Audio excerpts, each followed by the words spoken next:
लेकिन video start करने से पहले ना चैनल को सब्सक्राइब कर दो यार। चैनल को सब्सक्राइब नहीं करते आप, वीडियो देख लेते हो, सांप लगेगा मेरा सांप। चैनल को सब्सक्राइब करो अभी इसी वक्त, नहीं तो पक्का गर्लफ्रेंड नहीं पटेगी, सिंगल मरोगे तुम सिंगल।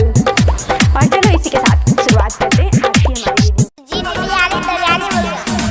म्यूजिक बाय डीजे विकास सीतामढ़ी।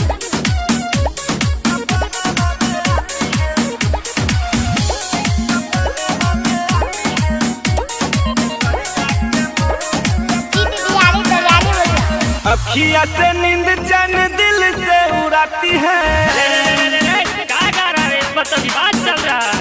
अखिया से नींद चैन दिल से उड़ाती है। केसरिया के मऊ की सपना में आती है। कसीला नया दब दीवाना बनाती है। केसरिया के मऊ की सपना में आती है।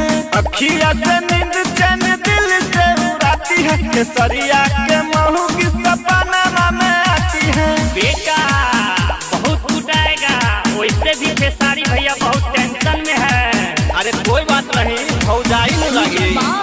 डीजे विकास सीतामढ़ी।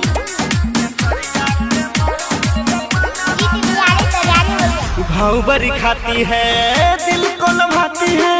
नखरे दिखा के हमें पल पल सताती है। भावबरी खाती है, दिल को लभाती है। नखरे दिखा के हमें पल पल सताती है। हंसी मुस्कुरा के करजा कुहकाती है। खेसरिया के महू की सपना में आती है। कतीला नया दब दीवाना बनाती है। खेसरिया के महू की सपना में आती है। अखिया से नींद चैन दिल से उड़ाती है। खेसरिया के महू की सपना में आती है। जा बेटा जा, तू जाइबो, तू जाइबो। म्यूजिक बाय डीजे विकास सीतामढ़ी।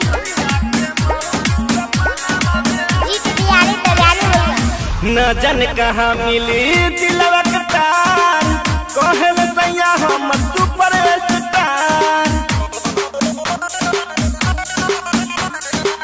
न जन कहाँ मिली दिलवा के तार, कहल सैया हम सुपर स्टार। जाने क्यों सियामा को इतना सताती है। जाने क्यों सियामा को इतना सताती है। खेसरिया के महू की सपना में आती है। कतीला नया दब दीवाना बनाती है। खेसरिया के महू की सपना